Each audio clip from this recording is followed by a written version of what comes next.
जैसे ही शरद गाड़ी के अंदर बैठा, वो आकाश का चेहरा देखकर दंग रह गया। आकाश का पूरा चेहरा एकदम से उतर सा गया था, मानो कि अब उसमें खून ही ना हो। आंखें बिल्कुल अंदर धसी हुई थी और उसके लिप्स काफी हद तक नीले पड़ चुके थे। हेलो गाइस, मेरा नाम है अभिमन्यु सिंह और आप सब देख रहे हैं अभिमन्यु सिंह टॉक्स। आकाश और शरद दोनों बहुत अच्छे दोस्त थे। दोनों एक मल्टीनेशनल कंपनी में काम करते थे। लेकिन शरद कुछ दिनों से नोटिस कर रहा था कि आकाश ऑफिस से छुट्टी लेकर जल्दी घर चला जाता था। अक्सर लंच टाइम के दौरान आकाश कंपनी की छत पे जाता और किसी से फ़ोन पे बातें करता। शरद ये सब एक महीने से नोटिस कर रहा था। शरद आकाश से पूछता है, आकाश देख यार, मुझे नहीं पता तेरी लाइफ में क्या चल रहा है, लेकिन अगर कोई परेशानी है तो तू मुझसे शेयर कर सकता है। तभी आकाश झिझकते हुए बोला, अरे नहीं नहीं, ऐसी कोई बात नहीं है, टाइम आने दे, सब बताता हूँ तुझे। 2 महीने ऐसे ही बीते। आकाश अब अपने फ्रेंड सर्कल से बहुत अलग सा हो गया था।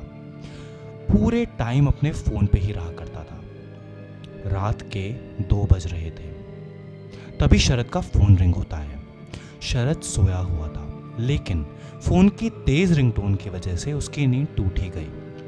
बेड की साइड टेबल पर शरद का चश्मा और उसका फ़ोन रखा हुआ था। शरद ने लाइट्स ऑन की और फिर अपना चश्मा पहना। जब उसने अपना मोबाइल पकड़ा तो उसे देखा कि आकाश ने रात में उसे लगभग 7 बार कॉल की थी।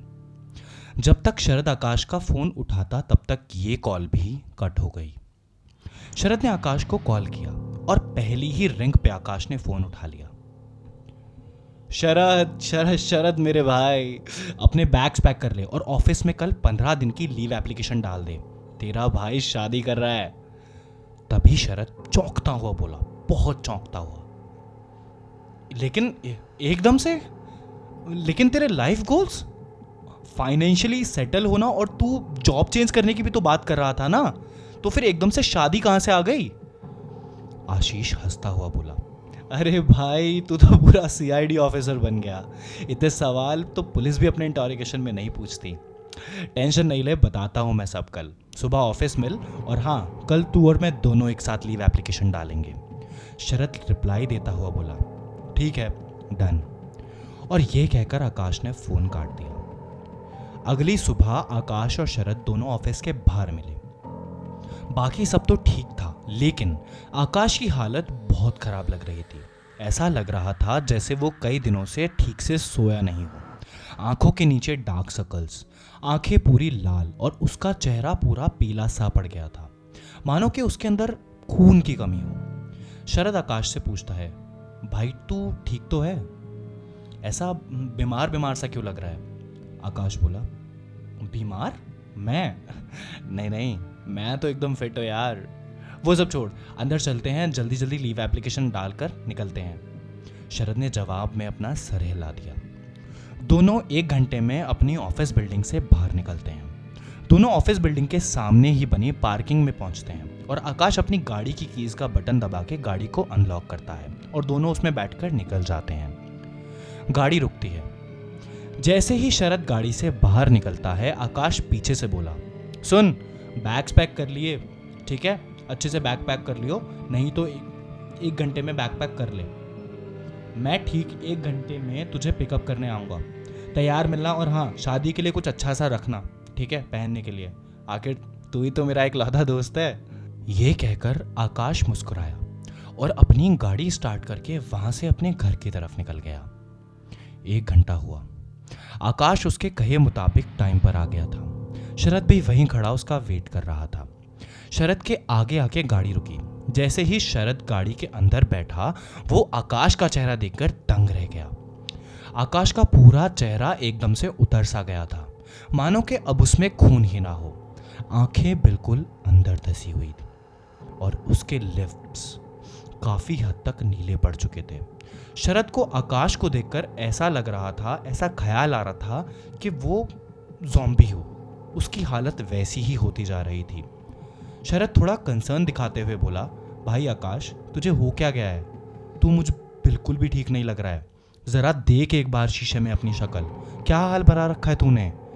आकाश अपनी गाड़ी में लगे हुए रियरव्यू मिरर में देखने लग जाता है।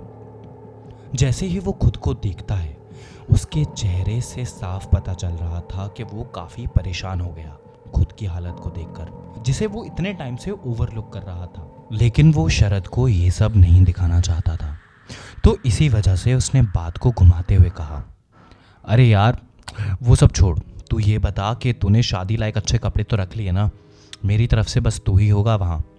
शरद रिप्लाई करता हुआ बोला, हाँ भाई रख लिए, उसकी टेंशन नहीं ले, लेकिन कम से कम लड़की की फ़ोटो तो दिखा, कौन है, कहाँ की है, क्या करती है। आकाश हंसता हुआ बोला, अरे शरद मेरे भाई क्या बताऊँ तुझे, मेरी शायना बहुत डिफरेंट है बाकी लड़कियों से, वो फ़ोटोज़ वगैरह नहीं लेती और ना ही कुछ क्लिक कराती है, इवन कि वो सोशल मीडिया तक यूज़ नहीं करती।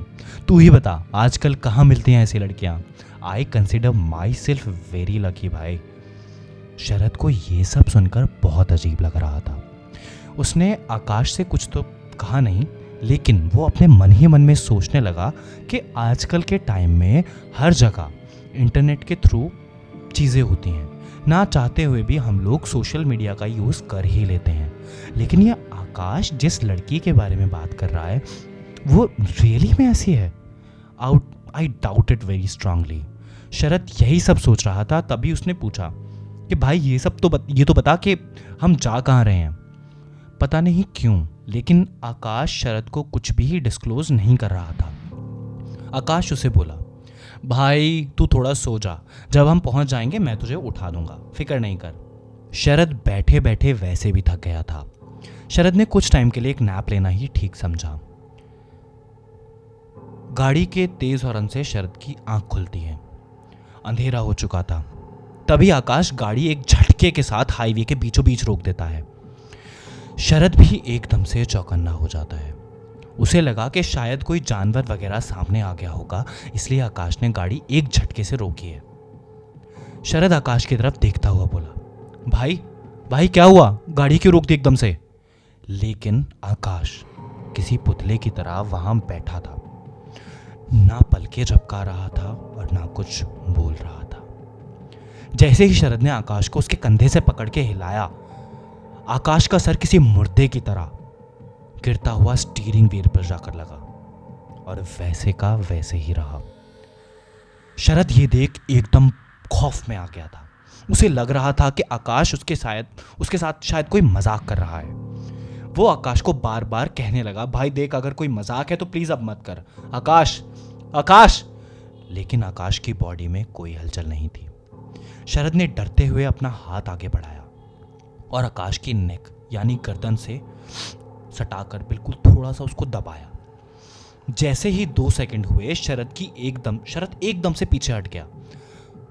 आकाश की मौत हो चुकी थी। शरद जल्दी से गाड़ी अनलॉक करने की कोशिश करने लगा, लेकिन गाड़ी का दरवाजा खुल नहीं रहा था, मानो कि उसका दम घुट रहा हो गाड़ी के अंदर। उसे सांस लेने में दिक्कत होने लगी।